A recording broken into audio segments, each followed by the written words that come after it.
Boa noite, guerreiros. Bom dia, boa tarde, boa noite.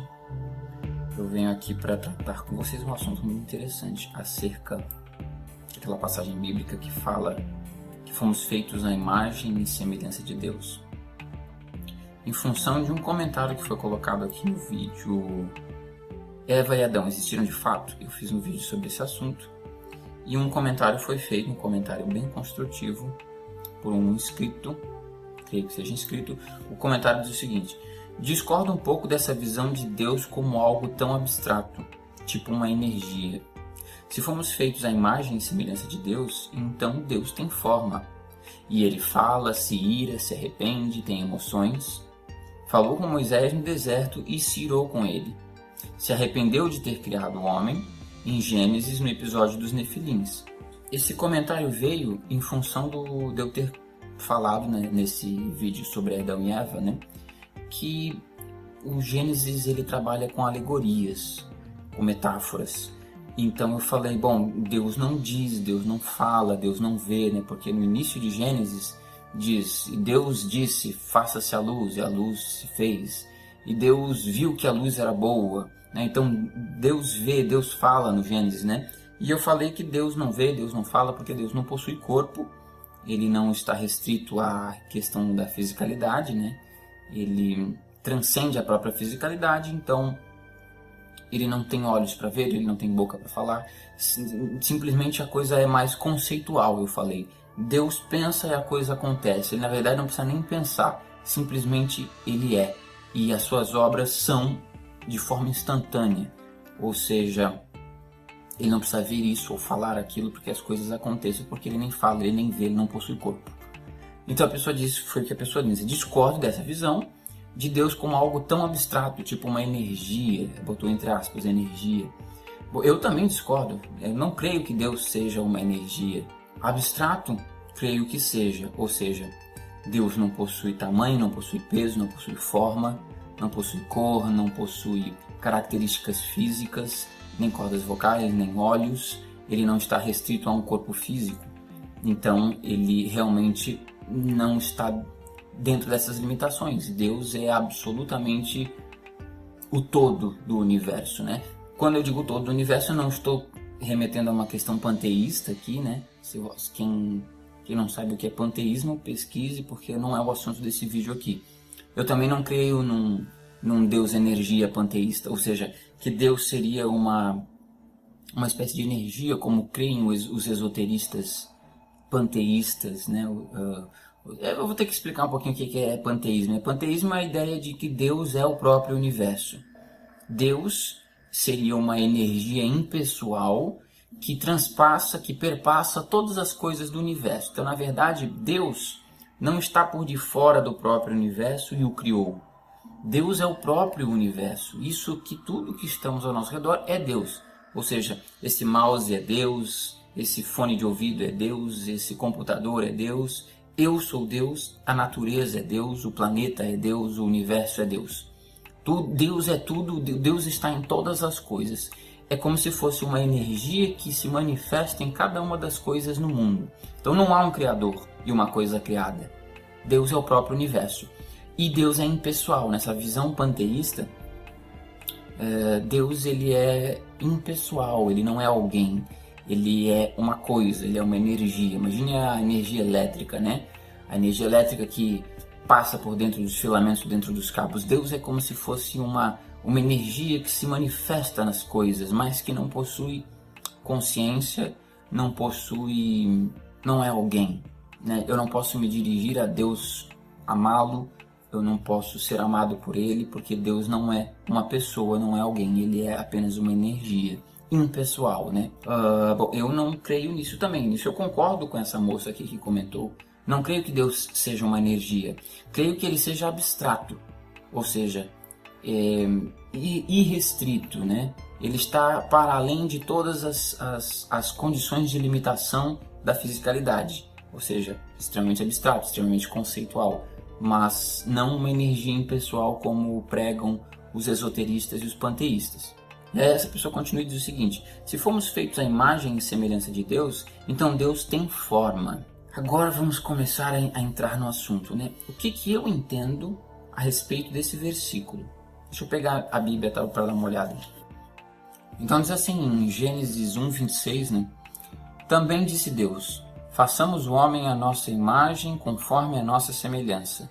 Então, o que eu entendo acerca desse versículo, né? Bom, gente, existem várias interpretações. Eu vou dar a minha interpretação. Não é a verdade, não é absoluta. Cada pessoa tem a sua. Eu vou trazer aqui a minha opinião. Quando se diz que fomos feitos à imagem e semelhança de Deus, não, na minha concepção, não quer dizer a imagem física. Ou seja, muitas pessoas têm a ideia vaga, de que quando se fala que nós fomos feitos à imagem e semelhança de Deus, quer dizer que Deus seria uma espécie de homenzinho, né? Que Deus seria um ser humano, possuiria formas humanas, né? Se nós fomos feitos à imagem de Deus e nós temos essa imagem, quer dizer que Deus possui essa imagem também. Então é como se Deus fosse um homenzinho, ou uma mulherzinha, ou um ser humaninho, né? Com um corpo delimitado. Que inclusive é o que essa moça diz aqui no comentário, né? Se fomos feitos à imagem e semelhança de Deus, então Deus tem forma. Na primeira parte eu concordo com ela, não creio que Deus seja uma energia impessoal. Mas nessa questão aqui eu discordo. Eu acho que esse argumento, se fomos feitos à imagem e semelhança de Deus, então Deus tem forma, eu acho que isso é uma falácia. É como se Deus fosse uma pessoa, tivesse formato humano, físico.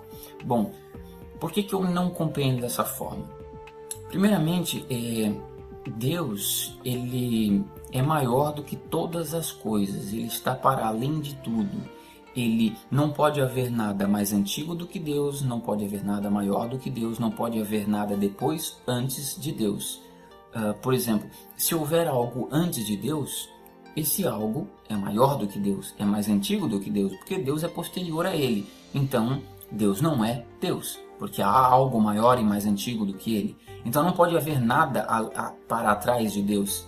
Na verdade, o próprio tempo é posterior a Deus. Então, para trás de Deus ou para frente de Deus não há nem temporalidade. Não há um antes de Deus e um depois de Deus. Deus não nasceu, Deus não teve um momento de início e Deus não vai morrer. Deus não vai ter um momento de fim. Porque também imagina se há um depois de Deus. Não pode haver algo depois de Deus porque Deus é a totalidade. Não pode haver nada antes nem depois, não pode haver nada maior ou mais poderoso. Deus é inefável, significa que ele é maior e mais poderoso do que todas as coisas possíveis de se pensar, segundo o próprio argumento de Santo Anselmo, né, filósofo medieval. Então, se nós pensamos num Deus, pense agora você, num Deus corpinho humano.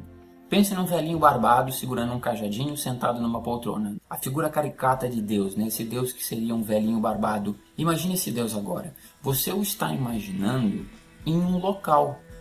Porque se ele possui corpo físico, ele está em algum local. Todo corpo físico ocupa um espaço. Tá entendendo? Eu ocupo um espaço nesse momento, você ocupa um espaço nesse momento. Se Deus tem forma, se Deus possui um corpo, como leva a crer às vezes, nós fomos feitos à imagem e semelhança, então Deus é um humanoidezinho. Se Deus possui um corpo, já temos um primeiro problema aí, porque se ele possui um corpo, ele possui limitações, né? E Deus não pode ser limitado. Deus tem que ser absolutamente maior do que todas as coisas, absolutamente ilimitado. Ele não pode possuir limitações, nem falhas.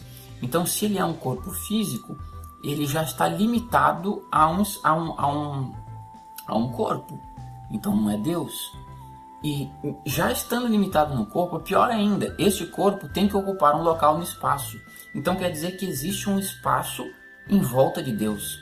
Só que Deus é maior do que todas as coisas, então não pode haver um espaço ao redor dele, porque esse espaço seria maior do que o próprio corpo que nós estamos aqui visualizando Deus. Você está entendendo? Que você não pode imaginar Deus num corpo dentro de um espaço. Deus é abstrato. Não quer dizer que seja impessoal, mas é abstrato. Agora vamos entrar nessa questão do Deus pessoal. O que quer dizer quando falamos num Deus pessoal? Isso tem muito a ver com esse versículo sobre a imagem e semelhança. Na minha concepção, é uma mera opinião. Quando se fala que nós fomos feitos à imagem e semelhança de Deus, está se querendo dizer ali não a imagem e semelhança não em relação ao corpo, não é a imagem física que se está falando ali, mas é a questão da pessoalidade. Vou explicar para vocês. Existe um negócio chamado alma, tá? Os seres humanos possuem alma, mas os animais também possuem alma e as plantas também possuem alma. O que é alma e espírito? Qual é a diferença entre alma e espírito? Do que estamos falando? A maioria das pessoas mistura tudo, né? O ser humano possui espírito, o ser humano possui alma. Usam alma e espírito quase como sinônimos, são coisas bem diferentes. Alma é uma palavra derivada do grego. A palavra original é ânima, tá certo? Foi desenvolvida essa ideia inicialmente por Aristóteles, filósofo grego. O Aristóteles, ele se deu conta de que existem seres especiais no planeta Terra, seres que se movem por si sós. Ou seja, quais são os seres que se movem por si sós? Plantas, animais e pessoas. Nós possuímos o automovimento. Não há necessidade de um objeto externo colidir em mim para que eu me mova. É como uma bola, como uma pedra, como animais inanimados. Os seres inanimados só se movem se um objeto externo os deslocar. Agora, os seres vivos, plantas, animais e pessoas, possuem movimento próprio. Ou seja, eu me movimento por vontade própria. São únicos. A pedra não se movimenta por vontade própria. O Aristóteles, ele começou a estudar essa questão e ele deu um nome a isso. Essa coisa, essa chama, esse fogo interno que faz com que os corpos se movimentem por si sós, ele chamou isso de ânima, alma. É engraçado porque nós utilizamos esse termo no nosso cotidiano o tempo todo, né? Por exemplo, eu acabei de falar os seres inanimados, ânima é a palavra, né? Inanimado significa aquilo que não possui movimento próprio, que não possui alma, uma pedra, por exemplo. Agora, o que é, por exemplo, um animal? Animal também é derivado da palavra ânima. Desenho animado, animação, tudo que tem a ver com movimento próprio vem derivado da palavra ânima, que significa alma. Então, assim, os animais possuem ânima, alma, e nós também. Então, qual é a diferença do homem para o animal? Se o animal possui ânima e o ser humano também, por que nós somos diferentes dos animais? O que nos difere de todos os outros seres vivos, né? O ser humano é diferente de todos os outros seres vivos. Então, nós temos algo que os animais não têm. Creio eu que seja o que a tradição cristã passou a denominar como espírito. O que é o espírito? O espírito é diferente de alma. Os animais possuem alma, ou seja, aquela chama interna que os faz se autolocomover, se mover por si próprios. Agora, o ser humano, fora se mover por si próprio, ele possui algo a mais, que a tradição cristã chamou de espírito. O que é o espírito? O espírito é justamente essa imagem e semelhança que temos com Deus, que os animais não possuem. Os animais não possuem a imagem e semelhança de Deus, eles não se assemelham a Deus. Por que nós nos assemelhamos a Deus? Porque nós temos algo em comum com Deus que os animais não têm. Isso que nós temos em comum com Deus é o que nos faz ser diferentes dos animais. Isso que nós temos em comum com Deus é o espírito, ou que nós podemos chamar de persona, um termo que foi desenvolvido durante a Idade Medieval, durante o desenrolar da filosofia cristã. Cria-se, porque esse conceito não existia na Grécia Antiga, né? Nos povos pré-cristãos, o conceito de pessoa, que é derivado do latim persona, esse conceito não existia nos tempos pré-cristãos. O que se estava se desenvolvendo na Grécia ainda era o conceito de indivíduo, né? Agora, pessoa, um termo que a gente usa cotidianamente, olha aquela pessoa, olha aquela outra pessoa. Por que o animal é chamado de animal? Você não aponta para um gato e fala pessoa. Da onde vem esse termo pessoa, persona? Designa a característica única dos seres humanos, o espírito, a imagem e semelhança de Deus. Ou seja, quando se diz que nós temos uma semelhança com Deus, estamos falando da pessoalidade. Ou seja, Deus é uma pessoa, mas não uma pessoa em corpo físico. Ele é espírito puro, ele é pessoa pura. Imagine você ou eu agora sem o corpo físico. Pega aqui a persona minha, por exemplo, a minha persona, aquilo que me faz eu ser quem eu sou, que é a minha personalidade, que vem também do termo persona, né? Aquilo que me faz ser eu próprio, a minha persona. ela está embutida aqui dentro de um corpo físico. Agora, peguemos a minha persona puramente, o espírito puro, desatrelado do corpo físico. Esse espírito puro é como Deus. Deus é uma persona pura. Deus é um espírito puro, sem corpo físico. Então, assim, não é por não ter corpo físico que ele deixou de ser pessoa. Não é por não ter corpo físico que ele passa a ser uma energia impessoal, como a eletricidade. Ele continua sendo pessoa, mas pessoa em espírito puro, sem o espírito estar vinculado, preso a um corpo físico. Conseguem compreender isso? Por isso que eu digo, a pessoa falou aqui no comentário, se fomos feitos à imagem e semelhança de Deus, então Deus tem forma. Isso é uma falácia. Nós fomos feitos sim à imagem e semelhança de Deus, e Deus nem por isso possui forma. Ele pode ser uma pessoa, um espírito sem forma. Essa é a concepção que eu tenho acerca desse tema. Eu vou encerrando por aqui e aguardem o próximo vídeo. Um grande abraço.